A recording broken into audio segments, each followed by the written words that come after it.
Assalamualaikum dan salam sejahtera. Nama saya Nurul Ain Syazana binti Muhammad Nasir, nombor matrik 205-2013. Saya dan rakan saya akan membentangkan bab bertajuk pengacaraan majlis. Baiklah, kita mulakan dengan pengenalan. Apakah itu pengacaraan majlis? Pengacaraan majlis bermaksud pengendalian sesuatu majlis dari awal hingga akhir. Majlis dan acara dijalankan dalam 3 bentuk, iaitu rasmi, separuh rasmi dan tidak rasmi. Majlis dan acara lazimnya terdapat di mana-mana sahaja seperti institusi, organisasi dan kawasan perumahan.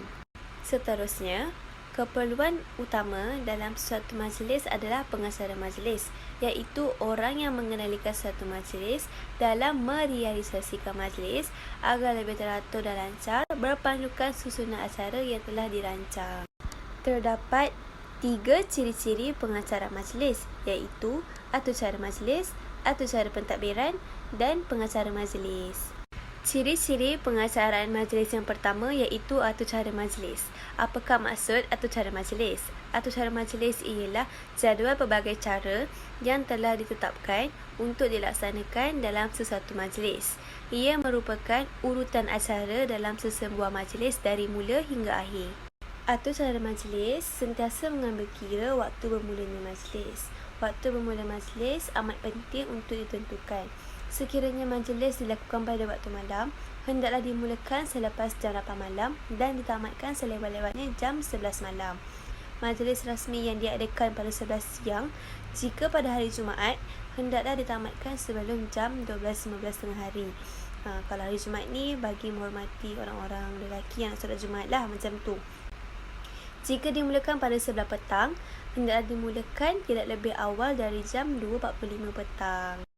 Terdapat 2 langkah cara untuk membuat atur cara majlis. Langkah yang pertama adalah dengan menyenaraikan dahulu acaranya mengikut urutan.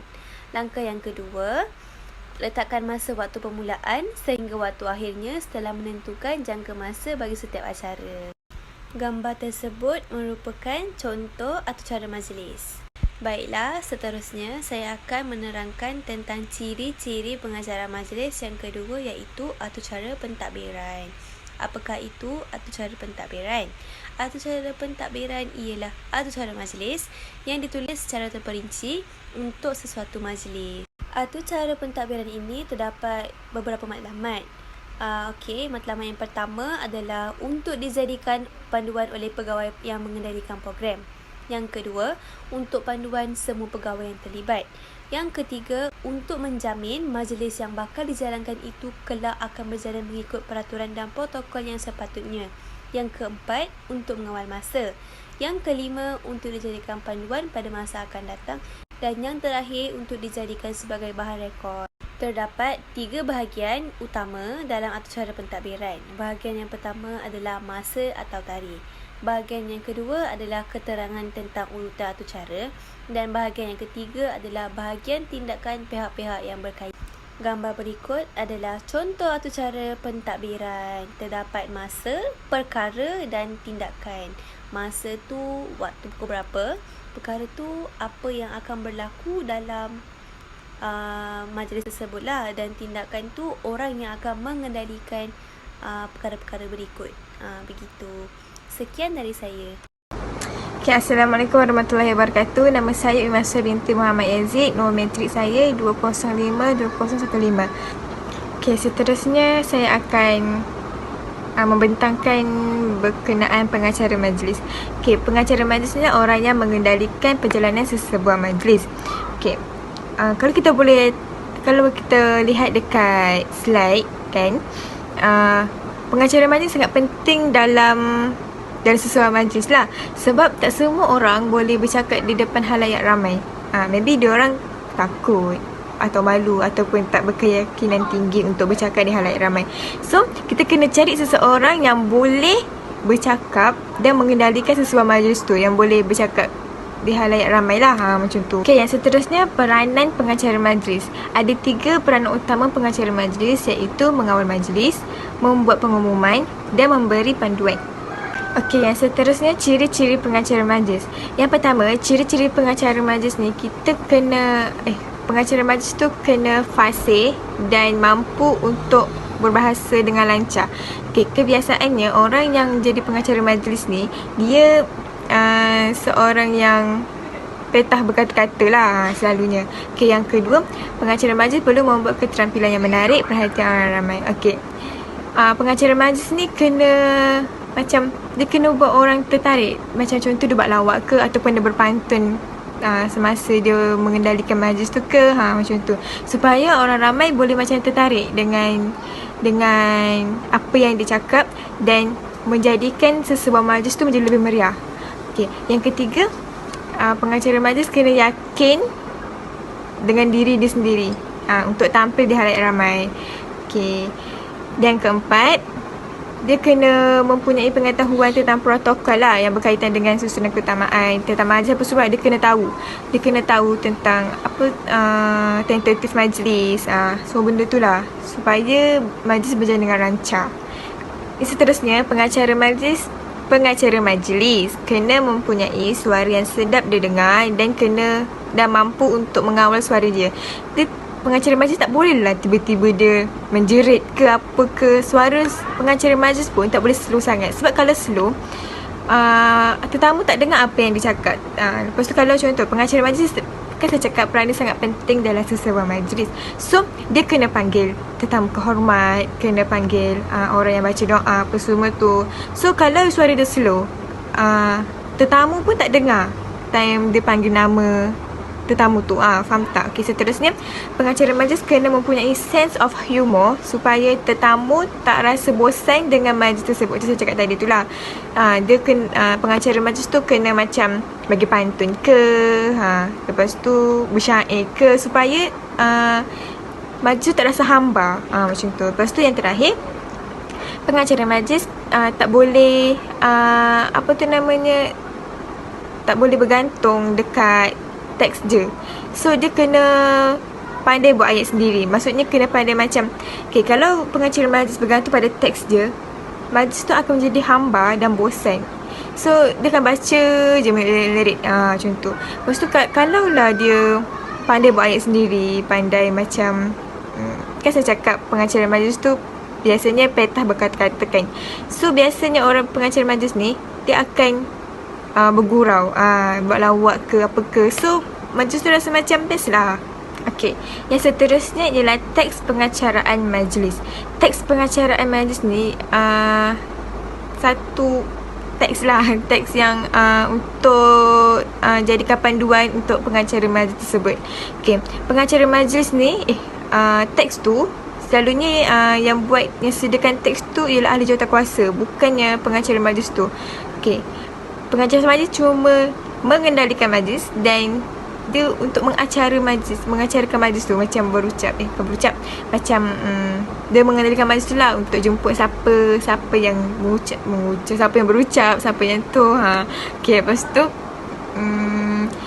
teks ni dia sebaiknya dia dalam bentuk kertas yang kecil, supaya pengacara majlis tu mudah ikut turutan.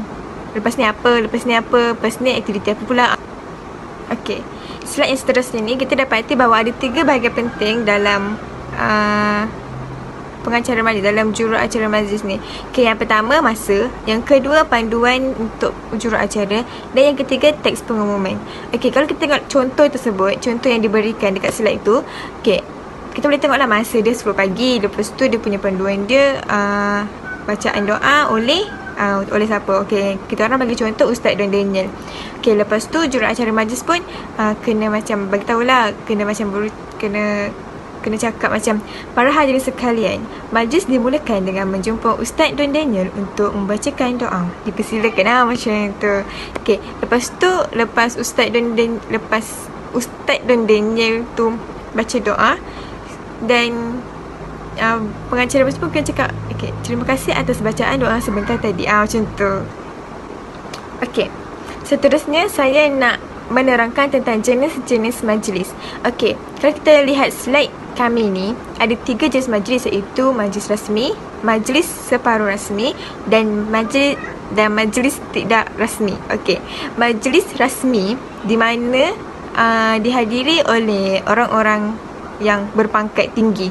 Contoh macam raja-raja ke, menteri-menteri ke, menteri besar, semua tu lah.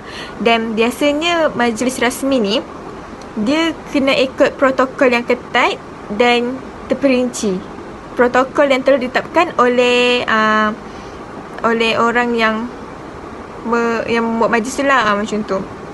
Dan contohnya majlis rasmi ni ialah penganugerahan pingat ke, lagi apa, darjat kebesaran, kalau kita boleh lihat dekat slide tu lah. Okay, yang seterusnya, majlis separuh rasmi. Majlis separuh rasmi ni biasanya dihadiri oleh orang-orang yang pangkat dia macam datuk ke, macam tu je. Macam kalau macam taraf dia, taraf hadirin satu je, macam tu. Okay, dia tak melibatkan orang kenamaan yang ramai.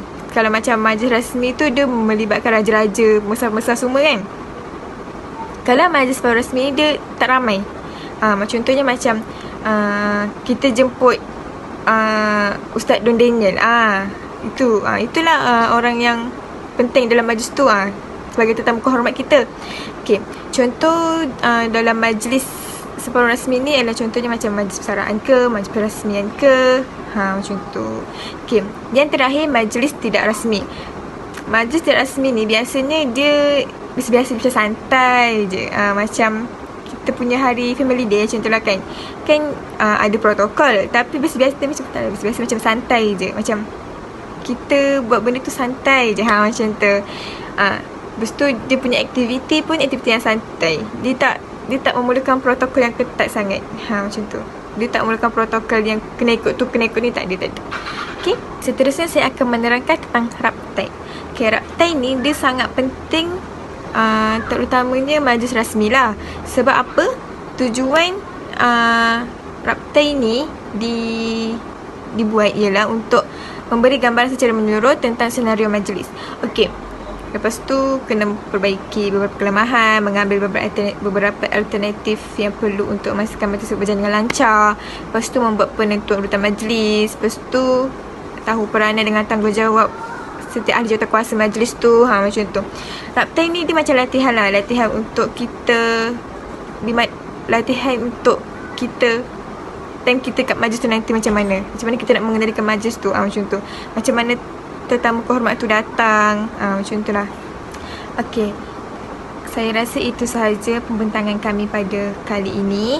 Segala kekurangan datangnya daripada diri kami sendiri dan segala kelebihan datangnya daripada Allah SWT. Sekian, terima kasih.